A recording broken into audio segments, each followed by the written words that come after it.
Kangiti ang dalaga ni mama. Ang ganda-ganda ng damit ah. Pandalaga na ba yung damit mo yan? Hoy, pandalaga na ba yung damit mo? Akin na lang yung damit mo maganda. Akin na lang yung maganda mong damit. Yan. Akin na lang damit mo maganda. Hoy. Ano?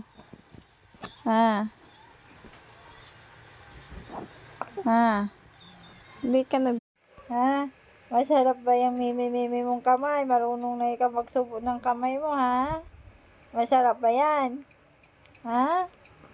Sarap-sarap kaya ng kamay, ah. Walang ka ano-ano, ah. Ba? Lubay ka dyan sa kakakain sa kamay mo. Lubay. Marunong makinig, ah. Dalaga na talaga anak ko. Pag sinabing lubay na magkain ng kamay, marunong.